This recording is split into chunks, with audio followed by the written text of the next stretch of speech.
नमस्कार। प्रस्तुत है आचार्य चतुर्सेन शास्त्री जी के द्वारा लिखा हुआ उपन्यास वैशाली की नगर वधू का दूसरा भाग। आगे बढ़ने के पहले जानते हैं पिछले भाग की कहानी। कहानी है मुजफ्फरपुर से लगभग 18 मील दूर बसे एक छोटे से गांव वैसौड़ की। वास्तव में यहाँ अब से कोई 2500 वर्ष पूर्व एक विशाल नगर बसा था। इस नगर का नाम था वैशाली, जो कि लिच्छवियों के वज्जी संघ की राजधानी थी। विदेह राज्य टूटकर वज्जी संघ बना था। इस संघ में विदेह, लिच्छवी, क्षत्रिक, वज्जी, उग्र, भोज, इक्ष्वाकु और कौरव ये 8 कुल सम्मिलित थे जो अष्टकुल कहलाते थे। विदेहों की राजधानी मिथिला, लिच्छवियों की वैशाली, क्षत्रिकों की कुंडपुर और वज्जियों की कोल्लाग थी। वैशाली पूरे संघ की राजधानी थी। नगर सभी रूप से परिपूर्ण था। यह नगर व्यापारिक और राजनीतिक संघर्षों का केंद्र भी था। राजप्रासादों पर प्रहरी सदा तैनात रहा करते थे। इन्हीं में से एक था महानामन, जो सप्तभूमि राजप्रासाद के पश्चिमी उपवन की देखरेख किया करता था और अपनी प्रौढ़ा पत्नी के साथ 38 वर्ष से अकेला ही रहा करता था।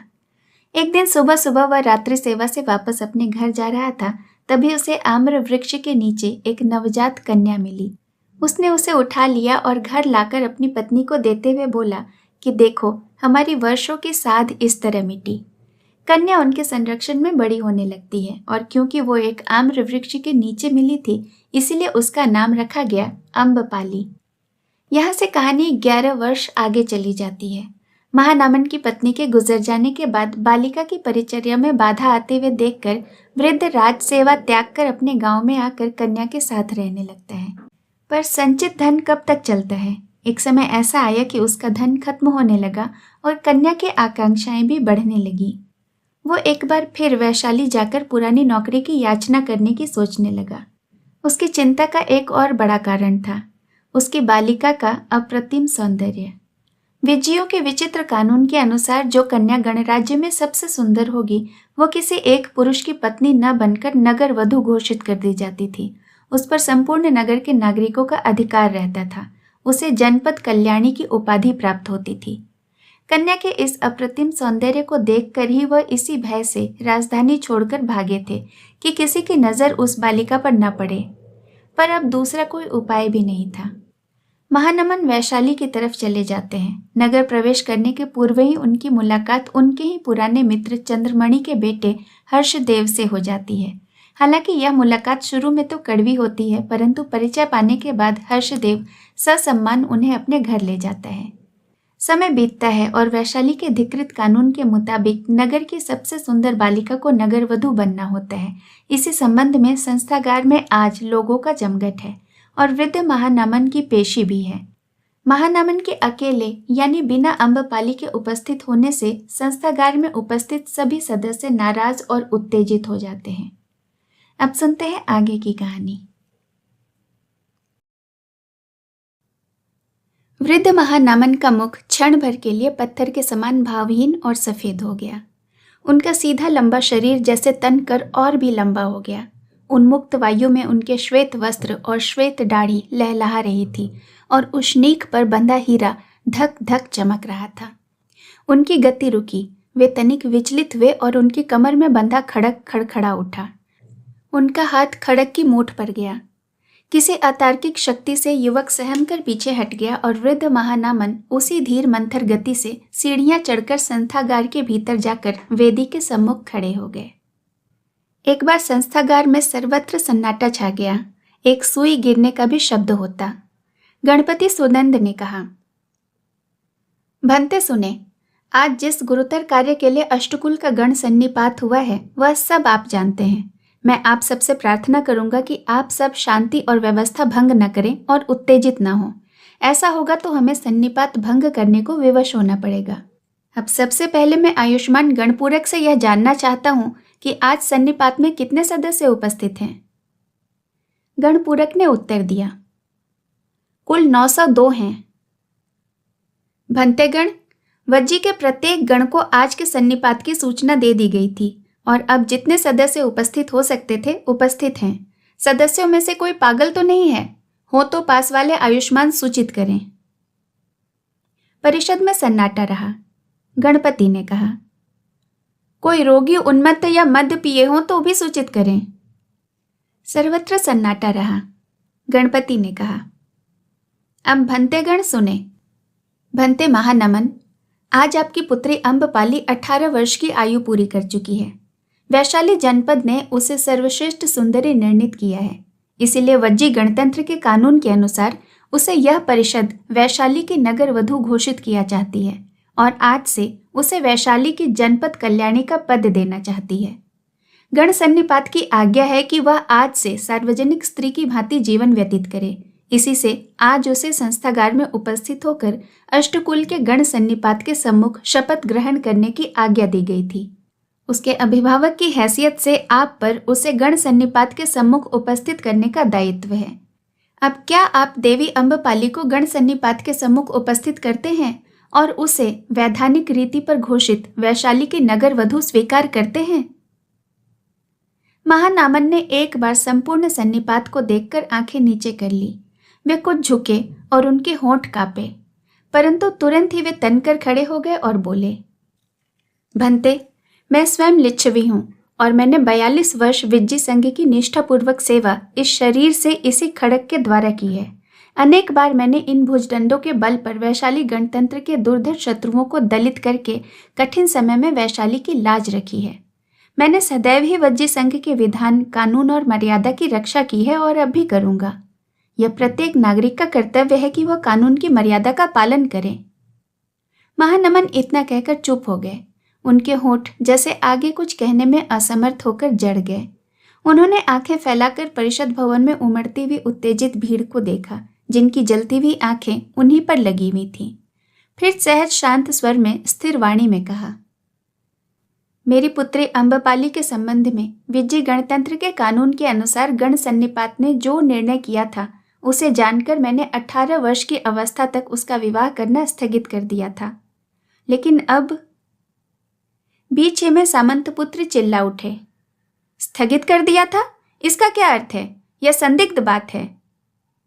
सहस्त्रों कंठ चिल्ला उठे, यह संदिग्ध बात है। हम स्पष्ट सुनना चाहते हैं। देवी अम्बपाली किसी एक पुरुष की पत्नी नहीं हो सकती। वह हमारी है, वह हम सब की है। हमारा उस पर समान अधिकार है और उसे हम शस्त्र के बल से भी प्राप्त करेंगे।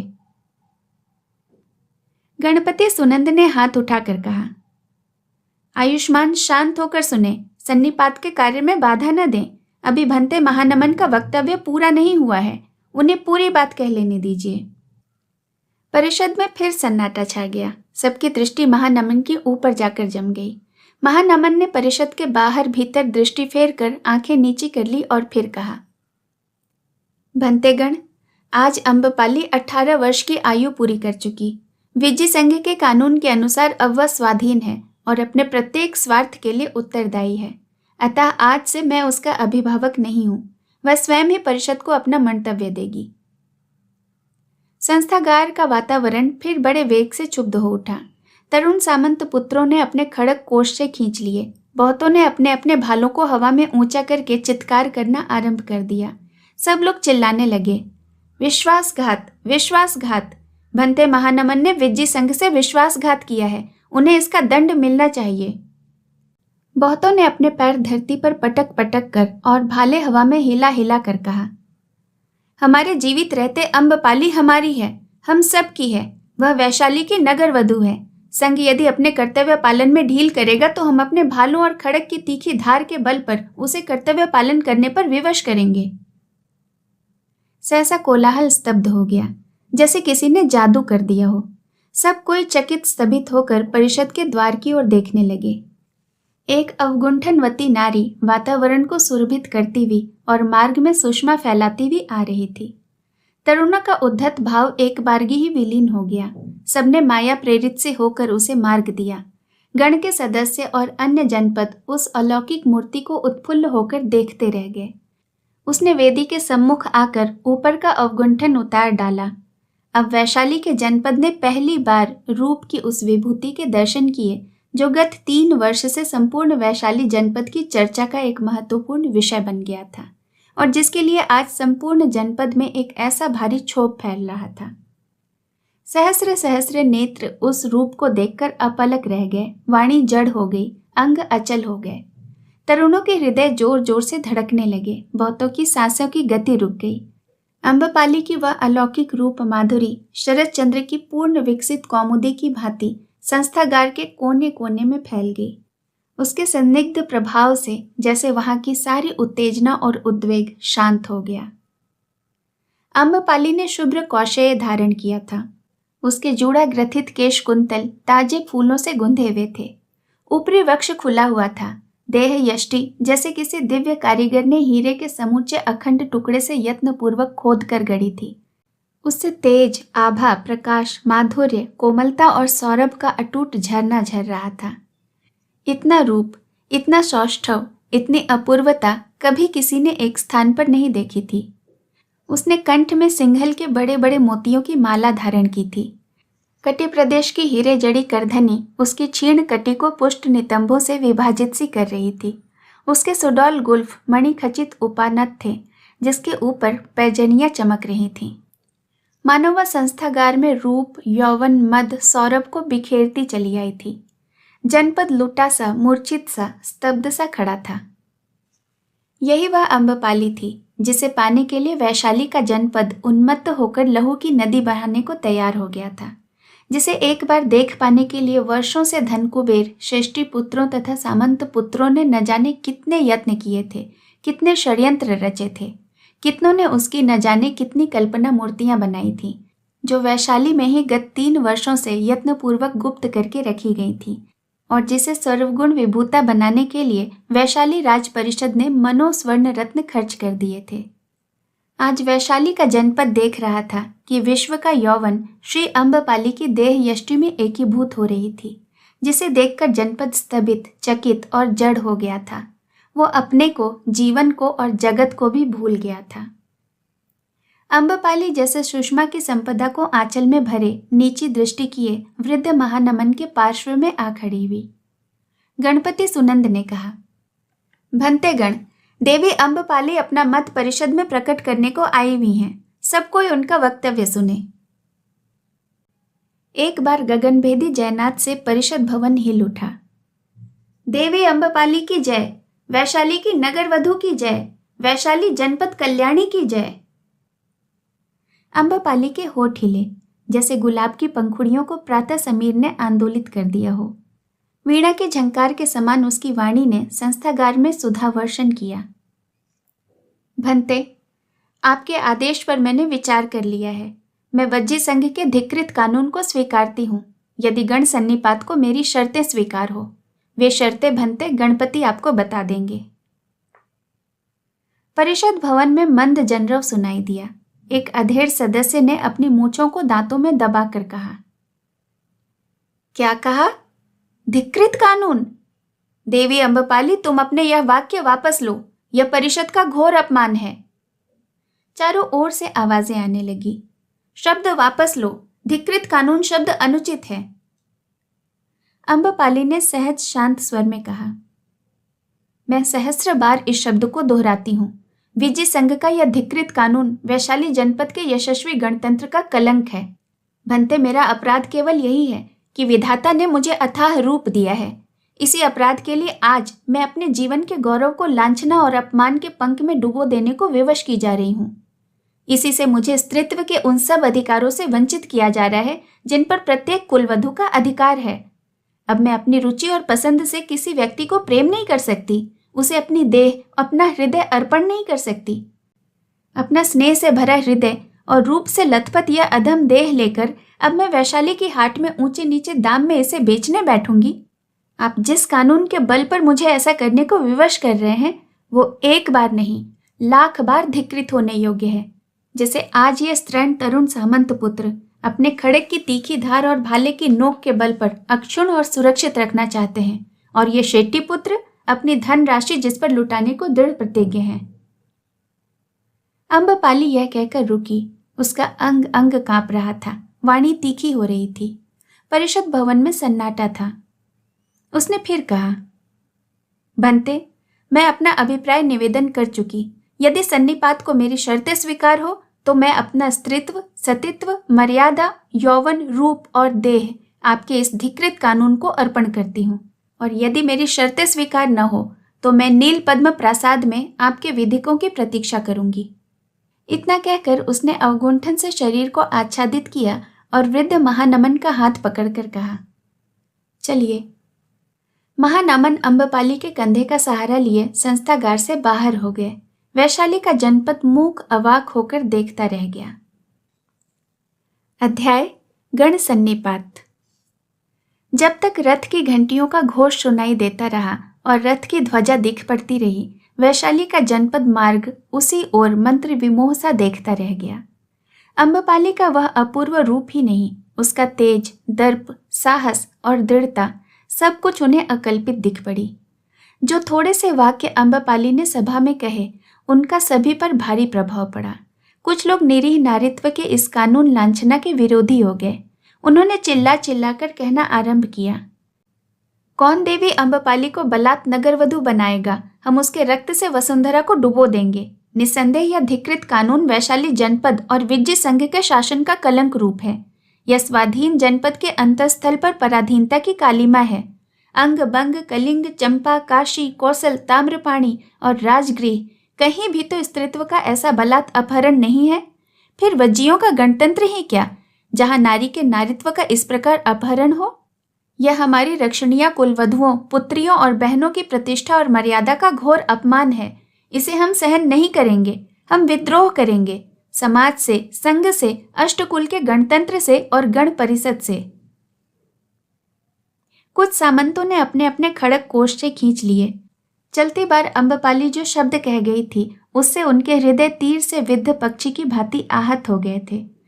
उन्होंने क्रूर स्वर में हथियार ऊंचा उठाकर कहा, अरे वैशाली के जनपद कल्याणी देवी अम्बपाली नील पद्म प्रासाद में परिषद के विधकों की प्रतीक्षा कर रही हैं।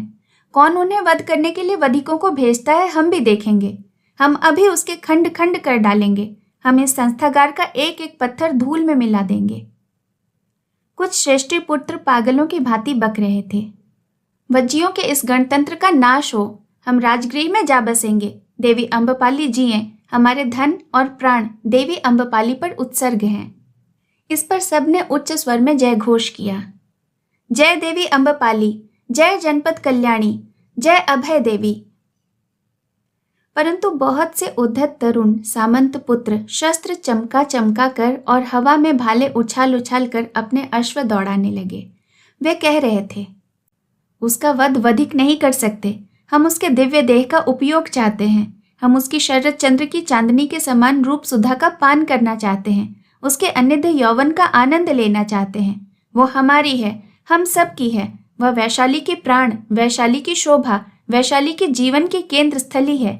वह वैशाली की नगर वधु है। उसकी वे शर्तें चाहे कुछ भी हो, हमें स्वीकार है।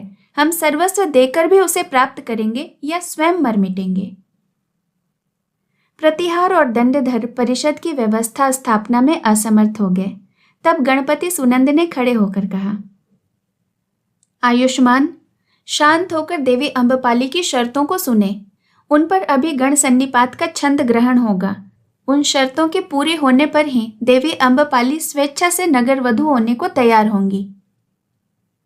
एक बार संस्थागार में फिर सन्नाटा छा गया, परंतु क्षण भर बाद ही बहुत से कंठ एक साथ चिल्ला उठे।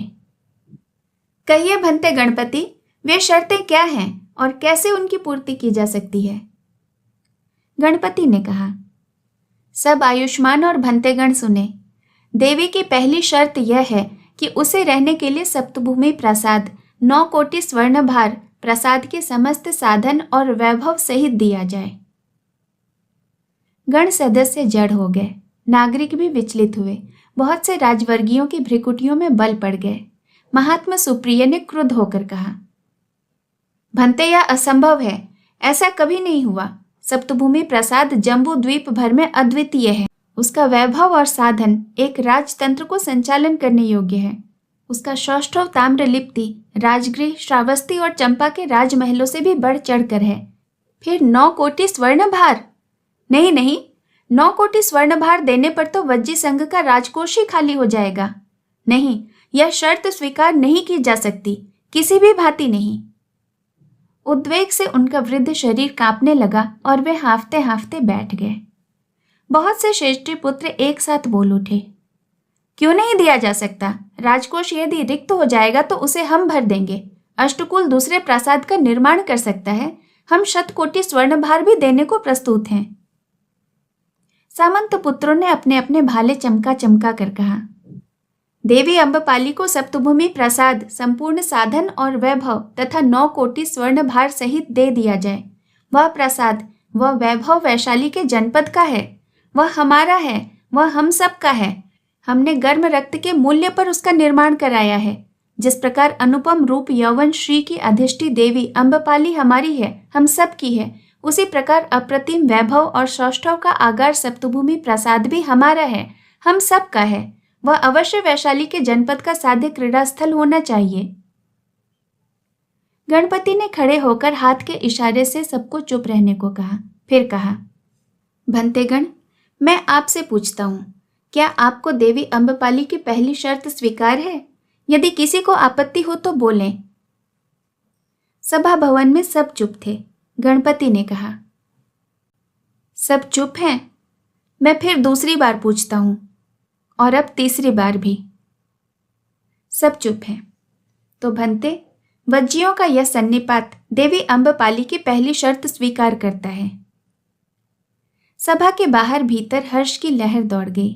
एक बार फिर देवी अम्बपाली के जयनाद से संस्थागार गूंज उठा। गणपति ने कुछ ठहर कर कहा, भंते, अब देवी की शेष 2 शर्तें भी सुनिए। उसकी दूसरी शर्त यह है कि उसके आवास की दुर्ग की भांति व्यवस्था की जाए, और तीसरी यह कि उसके आवास में आने जाने वाले अतिथियों की जांच पड़ताल गणकाध्यक्ष न करें। गणपति के यह कहकर बैठते ही महाबलाधिकृत सुमन ने क्रोध से आसन पर पैर पटक कर कहा, भंते, यह तो आत्मघात से भी अधिक है। मैं कभी इसका समर्थन नहीं कर सकता कि देवी का आवास दुर्ग की भांति व्यवस्थित रहे। इसका तो स्पष्ट अर्थ यही है कि देवी अम्बपाली अलग ही अपनी सेना रखेगी और नगर के कानून उसके आवास में रहने वालों पर लागू नहीं होंगे। संधि विग्रहिक जयराज ने कहा, और उसके आवास में कौन आता है कौन जाता है इसकी जांच पड़ताल गणकाध्यक्ष न करेंगे तो निश्चय ही अम्बपाली का आवास शीघ्र ही षड्यंत्रकारी शत्रुओं का एक अच्छा खासा अड्डा बन जाएगा, और वे लोग निश्चिंतता से वैशाली में ही बैठकर वैशाली के गणतंत्र की जड़ उखाड़ने के सब प्रयत्न करते रहेंगे। और यदि कभी नगर रक्षक को किसी चोर या षड्यंत्रकारी के वहां रहने का संदेह होगा, तभी देवी की सेना राज्य की सेना के कार्य में बाधा डाल सकेगी, और यदि वह चोर या कोई शत्रु या राजा या सम्राट हुआ तो उसकी सेना को भीतर बाहर से पूरी सहायता प्राप्त हो जाएगी। भंते, मैं यह कहना चाहता हूँ कि इस समय वैशाली का गणसंघ चारों ओर से शत्रुओं से घिरा हुआ है। एक तरफ राजगृह के सम्राट बिंबसार उसे विषम लोचन से देखते हैं, दूसरी ओर मत्स्य, अंग, बंग, कलिंग, कोसल और अवंती के राजाओं की उस पर सदा वज्र दृष्टि बनी हुई है। वे सदा वैशाली के गणसंघ को ध्वस्त करने की ताक में रहते हैं। यदि हमने देवी अम्बपाली की ये 2 शर्तें स्वीकार कर ली तो निस्संदेह उसका आवास शत्रुओं के गुप्तचरों का केंद्र बन जाएगा, और हमारे घर में एक ऐसा छिद्र हो जाएगा जिससे हम वैशाली जनपद की रक्षा नहीं कर सकेंगे। संथागार के भीतर और बाहर एक विषम कोलाहल हुआ, परंतु गणनायक सुनंद के खड़े होते ही सब चुप हो गए। गणपति ने कहा, भंते, अम्बपाली जैसी गुण गरिमापूर्ण जनपद कल्याणी के लिए जनपद को कुछ तो बलिदान करना ही होगा। इस समय जबकि वैशाली का जनपद पद पद पर शत्रुओं से घिरा हुआ है, हमें छोटी छोटी बातों पर गृह कलह नहीं करना चाहिए। मैं अपने तरुण सामंत पुत्रों से, जो बार बार अपने खड़ग और भाले को चमका चमका कर बात बात पर रोष प्रकट करते हैं, यह कहना चाह रहा हूँ कि वह समय आ गया है जब उनके बाहुबल और शस्त्रों की परीक्षा होगी जिन पर उन्हें इतना गर्व है। पर हमें अपनी शक्ति शत्रुओं पर ही लगानी चाहिए। गृह कलह से आपस में टकराकर नष्ट नहीं होना चाहिए। इसलिए गण सन्निपात से मैं अनुरोध करूंगा कि वो देवी की दूसरी शर्त स्वीकार कर ले। और तीसरी शर्त की बात यह है कि जब कभी देवी के आवास की जांच करने की आवश्यकता समझी जाए तो उसे 1 सप्ताह पहले इसकी सूचना दे देनी चाहिए। सभा भवन में सन्नाटा हो रहा। गणपति कुछ देर चुप रहकर फिर बोले, तो भंतेगण सुने, जैसा मैंने प्रस्ताव किया है, देवी अम्बपाली की दूसरी शर्त ज्यों की त्यों और तीसरी प्रस्तावित संशोधन के साथ स्वीकार कर ली जाए। इस पर जो लोग सहमत हो वे चुप रहें और जो असहमत हो वे बोलें। सब कोई चुप रहे। गणपति ने कहा, सब चुप हैं। अब मैं दूसरी बार और तीसरी बार भी पूछता हूं, जिन्हें मेरा प्रस्ताव स्वीकार हो वे चुप रहें। साधु बनते, सब चुप हैं तो तीसरी शर्त थोड़े संशोधन के साथ स्वीकार करके देवी अम्बपाली की तीनों शर्तें अष्टकुल का गण सन्निपात स्वीकार करता है। मैं भी अभी नीलपद्म प्रसाद में देवी अम्बपाली से मिलकर सब बातें तय करने जाता हूँ और कल इसके निर्णय की घोषणा कर दी जाएगी। आज संघ का कार्य समाप्त होता है। गणपति के आसन त्यागते ही एक बार तीव्र कोलाहल के साथ संस्थागार का भवन गूंज उठा और सामंत पुत्र तथा नागरिक भांति भांति की बातें करते परिषद भवन से लौटे। शेष कहानी अगले भाग में। कहानी सुनने के लिए आपका बहुत बहुत धन्यवाद।